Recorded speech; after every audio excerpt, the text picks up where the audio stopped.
যে নবী যে অন্যান্য নবীরা তো তাদেরকে হত্যা করা হয়েছে। কিতাবে আছে একদিনে বনি ইসরাঈলরা 40 জন নবীকে হত্যা করেছে একদিনে। নূহ আলাইহিস সালাম তো খুব কষ্ট করছে, তো আমাদের কাছে তো সুবিধা হয় না, এইজন্য আমার কাছে সুবহানাহু ওয়া তাআলার ব্যাপারে লাখো কোটি শুকরিয়া জানাই যে মহান রব্বুল আলামিন আমাদেরকে শাওয়াল মাসের দ্বিতীয় জুমআয় আল্লাহ সুবহানাহু ওয়া তাআলার ঘরে অতি তাড়াতাড়ি আসার তৌফিক দান করেছেন। এজন্য শুকরিয়া আদায় করে আলহামদুলিল্লাহ।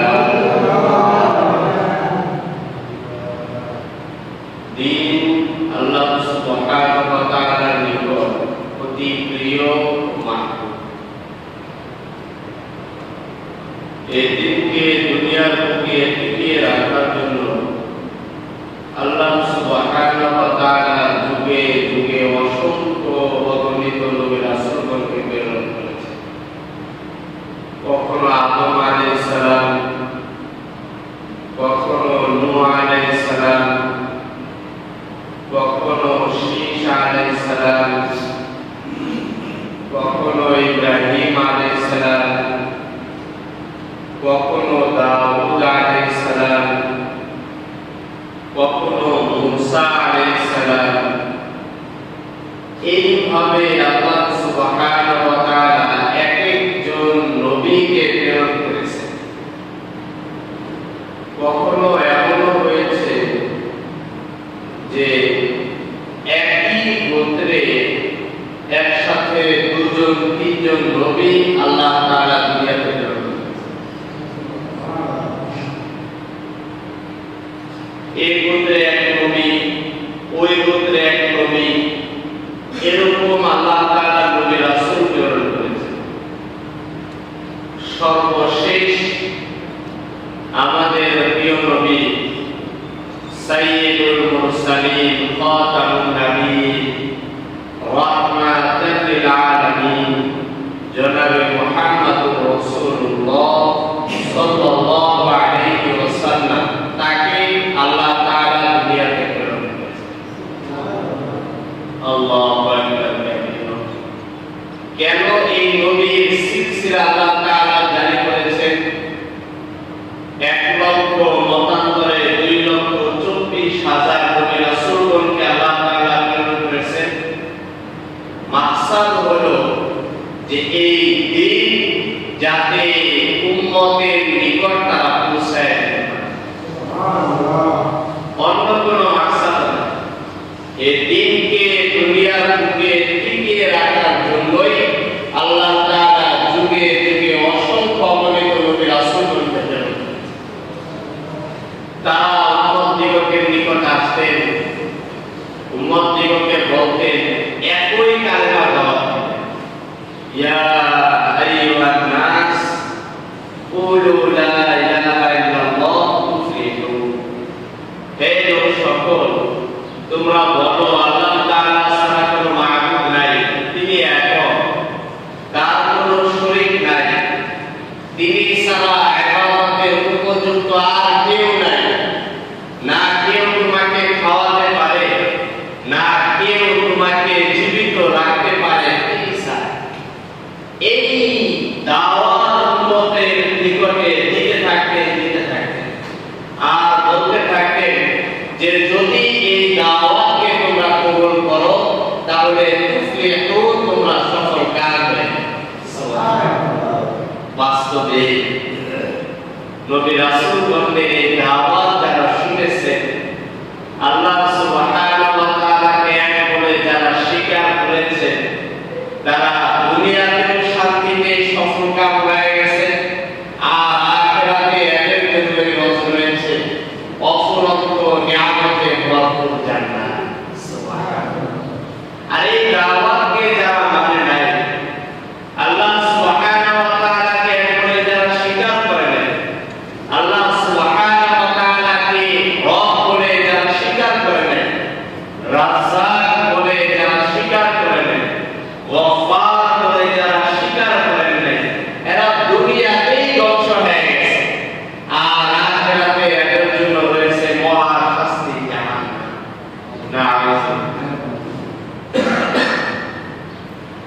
এই দ্বীনের দাওয়াত প্রত্যেক ধর্মে প্রত্যেক যুগেই ছিল। ধর্ম তো দুনিয়াতে বহু আসছে, কখনো সনাতন ধর্ম, কখনো ইহুদি বৌদ্ধ ধর্ম, কখনো খ্রিস্টান ধর্ম। তবে আল্লাহ সুবহানাহু ওয়া তাআলা মুহাম্মদ সাল্লাল্লাহু আলাইহি ওয়াসাল্লামকে দুনিয়াতে প্রেরণ করে জানায় দিয়েছেন, আমার কাছে সবচাইতে মনোনীত পছন্দনীয় ধর্মই হইল ইসলাম। সুবহানাল্লাহ। ইন্নাদ দীনা ইনদাল্লাহিল ইসলাম। এই দ্বীনের দাওয়াত দিতে গিয়ে আল্লাহ সুবহানাহু ওয়া তাআলা নবীগণরা খুব কষ্ট করেছে, খুব মুজাহাদা করেছে। কথিত আছে আদম আলাইহিস সালাম খুব মেহনত করেছেন। তার জামানায় তিনি তো প্রথম মানুষ, লগে হাওয়া আলাইহিস সালাম, তাও দেখা হয়েছে 300 বছর পরে একসাথে মোলাকাত হয়েছে। তো জামানায় লোক সংখ্যা তেমন ছিল না। নূহ আলাইহিস সালামের জামানায় লোক সংখ্যা একটু বৃদ্ধি পায়। তো তিনি দাওয়াত দিয়েছেন, তার দাওয়াতের মাত্রা এমন ছিল, কিতাবে আছে যে তিনি সকাল সন্ধ্যা সর্বদা মানুষকে দেখলে দ্বীনের দাওয়াত, সুবহানাল্লাহ, দ্বীনের দাওয়াত দিতেন। আর মানুষ এত বড় নসিব ছিল, বদখলিক ছিল যে এরা একে দেখলে হয়তো রাস্তা কাটা চলে যেতেন, না হয় কানে আঙুল দিয়ে রাখতেন, আবার কেউ কেউ তাকে পাথর মারতে থাকতেন। পাথর মারতে মারতে এমন হালত হইল যে তিনি ওইখানে আঘাত পেয়ে বেহুশ হয়ে পড়ে রয়েছেন, আর তাদের পাথর মারা বন্ধ হয় না। পাথর মারতে মারতে পাথরের নিচে থেকে পড়ে, এত কষ্ট করছে। জিবরাইল আমিন আসতেন সন্ধ্যার সময়, আয়েশা তাকে ধরতেন, জাগাইতেন, উঠাইতেন, দোয়া করতেন, ফু দিতেন, শরীর ধরতেন, তো পুরা অসুস্থ শরীরটা সুস্থ হয়ে যায়। তো তিনি বলতেন, আমার কালকে দাওয়াত আল্লাহ তাআলার পক্ষ থেকে কি হুকুম? তো বলতেন যে আল্লাহ তাআলা আপনাকে যেই জন্য পাঠাইছেন, অর্থাৎ আজকে যে কাজ করছেন, গতকালকে যে কাজ করছেন, আগামীকাল কালকেও আপনি এই কাজ করবেন। সুবহানাল্লাহ। এইভাবে মানুষের নিকট দ্বীনের দাওয়াত দিতে, দ্বীন পৌঁছাইতে, এই দ্বীনের দাওয়াতের জন্য তাকে এত কষ্ট বোঝাতে হয়। ইব্রাহিম আলাইহিস সালাম তার জমানায় ছিল নমরুদ। তিনি তার পিতাকে দাওয়াত দিলেন, ঘর থেকে বাইরে করে দিলেন, পিতা দাওয়াত কবুল করল না। নমরুদ ছিল ওই জমানার রাজা, বাদশা, তাকে দাওয়াত দিলেন, তিনিও দাওয়াত কবুল করলেন না। এলাকার আরো অনেক লোকদের দাওয়াত দিলেন, তারাও তেমন কবুল করল না, সাড়া দিল না। শুধু সাড়া দিল না তাই, বরং এরা একটা কূপ খনন করলো, বিশাল। ওই কূপের ভিতরে 40 দিন যাবত আগুন জ্বালাইতে থাকে। ইটের মাথায় আগুন জ্বালায় প্রখর করার জন্য, এরকম প্রখর বানাইতে লাগলো। কেন? ইব্রাহিম আলাইহিস সালাম ওইখানে খাড়া। হালত এমন হয়েছে যে এত প্রখর, এত তাপ হয়েছে, দূর দেশ দিয়ে উপর দিয়ে যদি কোনো পাখি ওইখান দিয়ে উড়ে যেত, তাপের কারণে পাখি জয়লা পুইরা সাথে সাথে করতে পারে।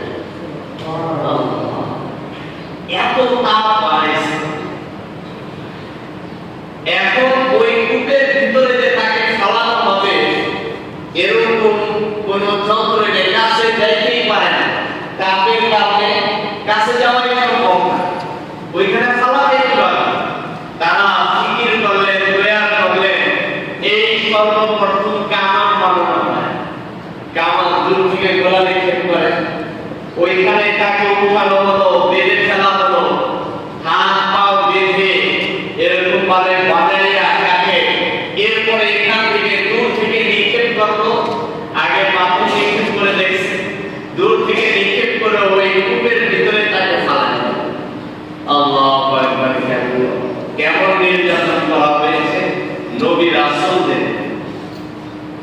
কিন্তু আল্লাহ সুবহানাহু ওয়া তাআলা তিনি তো আগুনের মালিক। আল্লাহু আকবার। তিনি আগুনকে নির্দেশ দেয়া দিলেন যে ইব্রাহিমের জন্য তুমি না ঠান্ডা হবা না গরম হবা, তোমার গরম তাকে দেখানো যাবে না, আবার তুমি একদম শীতল ঠান্ডা হয়ে যাবে বরফের ন্যায় এমনও হওয়া যাবে না, বরং তুমি এমন রূপ ধারণ করো যাতে সে আরামে বারদাও ওয়াসালামা, যাতে সে শান্তিতে নিরাপদে ওইখানে থাকতে পারে। সুবহানাল্লাহ। আগুন তার জন্য এসির মতো দেয়। আল্লাহ ইয়া নারু কুনি বারদাও ওয়াসালামা আলা ইব্রাহিম। ইব্রাহিমের জন্য নিরাপদ শান্তির ঠান্ডাময় আগুন হয়ে গেল, সাথে সাথে হয়ে গেল। 40 দিন যাবত ওইখানে ছিলেন, একটা পশমও তার করে নেই। সুবহানাল্লাহ। তো জোরে সরে বলেন নবী রাসূল বলে কষ্ট করছে কেন? দিন পৌঁছানোর জন্য। জাকারিয়া আলাইহিস সালাম তিনি দিন পৌঁছাতে হালত এমন হইল যে মানুষ তাকে মারার জন্য দৌড়ানো শুরু করে দিল, তিনিও দৌড়ানো শুরু করে দিলেন। কিতাবে লেখে হালত এমন হয়েছে যে তিনি এক গাছের কাছে আশ্রয় চাইলেন। আল্লাহ তাআলা হুকুমে গাছের আশ্রয় চাইছেন, তো এখানে পড়ে গেছে, গাছ দুই ভাগ হয়ে থাকে, আশ্রয় দিয়েছেন।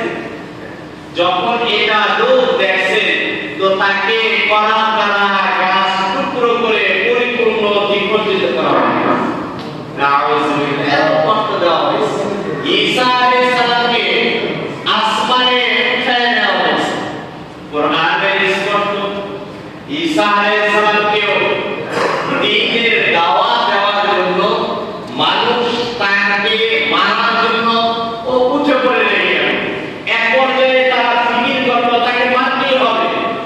তার ঘরের ভিতরে লোকেরা ঘুরলে লোকেরা পুরা বেষ্টনী দিয়ে দিল ইব্রাহিম ঈসা আলাইহিস সালাম। আল্লাহ সুবহানাহু ওয়া তাআলা কি করলেন? তারই মতো একজন সর্বপ্রথম একজন লোককে পাঠানো হয়েছে। ঈসা আলাইহিস সালামের পরিপূর্ণ রূপ আকৃতি আল্লাহ তাআলা তাকে দিয়ে দিলেন। আর আল্লাহ সুবহানাহু ওয়া তাআলা তাকে আসমানে উঠায় দিলেন। তাকে ঈসা মনে করে লোকেরা তাকে হত্যা করে। আল্লাহু আকবার। প্রত্যেক যুগে যত নবী রাসূলগণকে প্রেরণ করেছেন তারা কেবল এক আল্লাহর দিকে দাওয়াত দিয়েছে। এই দাওয়াত দিতে যে সকল নবীকে কষ্ট করতে হয়েছে। সর্বশেষ আমাদের প্রিয় নবী সাইয়্যিদুল মুরসালিন খাতামুন নবিয়্যিন রাহমাতাল লিল আলামিন জনাবে মুহাম্মদুর রাসূলুল্লাহ সাল্লাল্লাহু আলাইহি ওয়াসাল্লাম তিনিও দুনিয়াতে আবির্ভূত হলেন একই দাওয়াত নিয়ে। তিনিও দাওয়াত দেওয়া শুরু করলেন। কিতাবে আছে সবচাইতে বেশি কষ্ট আমাদের নবীজি করতে হয়েছে। সুবহানাল্লাহ। সবচাইতে বেশি তিনি কষ্ট করছেন। এমনকি হাদিসেও আছে নবী করিম সাল্লাল্লাহু আলাইহি ওয়াসাল্লাম বলেন যে দ্বীনের দাওয়াত দিতে যে অন্যান্য সমস্ত নবীর চাইতে আমি সবচাইতে বেশি কষ্ট সহ্য করছি। তবে